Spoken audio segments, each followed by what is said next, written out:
Well, hello, church family.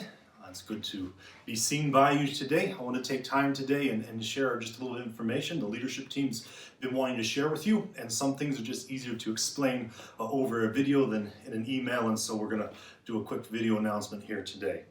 One of the questions we've been getting a lot the last couple of weeks, and it's an understandable question after our business meeting, is if we would think about turning on the live stream as a church. And so the leadership team has been talking about this issue off and on for quite a while, and we would just like to let everybody know what we're thinking and what we're doing, because there is some method to our madness in all of this. So that's what today is about. And I do want to begin though by first thanking Micah and Keith, who put a pile of time and energy and effort into upgrading our technology here, both to serve those in our overflow room better, as well as to serve people at home better with much better quality videos and different things that we are doing around here. So a huge thank you to Micah and to Keith for all that effort, and it was, by doing it in-house, saved us a pile of money. So we're so thankful that we have gifted people that are willing to serve in that way.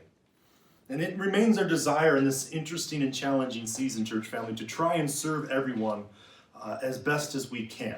And we recognize that there's a lot of churches that have, in fact, most churches are using live stream in their good desires to serve the members of their congregation who either cannot or are not yet comfortable in the worship gathering. And so it's a very understandable thing that we're getting lots of questions in this area. And as we talk about this, the first thing that we do need to do is to define what live stream actually is, because there's a surprising amount of confusion about this. Live stream means that you're actually watching at home on your computer the service simultaneously while it's happening. It's when we were doing services before, when the church was shut down initially, we pre-recorded all of those things and posted them online for you to watch. That's not how live stream works. You're actually watching it as it happens over the internet. So we need to make sure it's not just videos on the internet, it's actually watching things live. And so that's what people are asking us to do, and once again, a lot of churches are doing this. When it comes to questions like this, I've thought a lot in this process this season about two questions that were posed in a book by Sinclair Ferguson on spiritual maturity and growth. And he said, most people ask the question, can we do this? Can we do this? And if the answer is yes, then they feel free to do it. But he says there's a second question, and a more important question, that most of us fail to ask, and it's the question, should we do this? There are things that we can do in life that maybe not even are morally wrong, but when we come to that second question of should we do this, is this beneficial if we do this, it begins to change the discussion. I actually find it very interesting. When he brought those questions forward, he was using the illustration of technology. Technology in terms of, can we do something technologically? And if we can, then we will. But then he pulls up short and says, but we need to ask the more important question. We need to ask the moral question of, should we do this? When we ask those two questions, can we live stream? Absolutely. We have that technology now. We have the capacity to live stream. But then comes the second question, the more important question of, should we live stream? And there are both practical and theological considerations that need to come to this. And it comes down to really asking the question, what is the church? What is the church? And the church, by definition, is a gathering. It's a gathering of God's people as they come together. And I can't go into in a short video all the theology of church life, but those are things that the elders have been wrestling with extensively in terms of what does it mean to be a church? What does God expect from us as a church? And how do we go about this? Well, and then does live streaming facilitate that? And without, once again, going to all the scriptures and the supports behind this, it is pretty clear, and nobody in our church would disagree with this, that it's normal, expected biblical practices for Christians to gather. And there's a threefold purpose for that gathering. The first is the desire to worship the Lord in the way in which he has commanded us to do. The Lord does command us to gather with his people and to worship him. And we recognize, as soon as I say that, we recognize that this is a challenging season and there's no cookie cutter response to it. And we understand that each of us have got to make decisions in terms of what's right, where we're comfortable, and each of us have got different factors in life that are weighing into that. And so some of you are feeling the need to stay home, and this video is not about passing judgment on that. It's simply recognizing, though, that we still have this requirement to worship the Lord. It's normative in the Christian's life to gather with God's people, to worship God in the ways in which He commanded. So that's the first purpose of our gathering. The second is both to give and receive from ourselves with the body as we fellowship together. Scripture's got a lot of one another commands. We're to encourage one another and to build one another up. We're to speak to one another with psalms, hymns, and spiritual songs.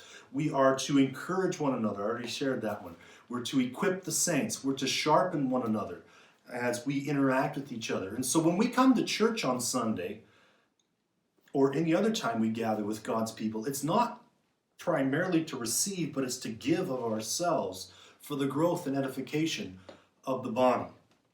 And the third primary reason that we come together is to be under the ministry of the Word. To be under the ministry of the Word. So that's kind of in a nutshell our theology of the corporate gathering of the church. And there's more to church life than the corporate gathering, but we're talking about the corporate gathering right now. So we come to worship God as He commanded. We come to both give and receive as we worship the Lord together. And we come to be under the Word. Aside from presenting some practical challenges, because we have to limit and control some of what we can say and not say online, especially with missionaries and prayer requests, those types of things, as we think about those three primary purposes, live streaming cannot facilitate the first two of those three elements. It cannot replace God's command that we gather to worship Him, and it does not facilitate us giving to encourage and to build up the faith of others. It's just something we're watching from home, and we don't have access to the people there to give of ourselves and to encourage them. And so from that standpoint, we have decided that it's best to not turn the live stream on. It just simply cannot facilitate these things. And we know, church family, we know those of you who cannot or do not yet feel comfortable being here, we know you want to be here. And we look forward to the day when you are able to come back.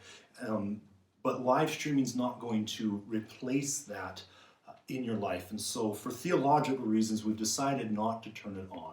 Now that third element, the teaching element, we recognize that that can be quite personally beneficial for people to use it in their private life. And so we have been videoing the sermons, and immediately following the service, Micah has been taking time to edit and get those things accessible to you online.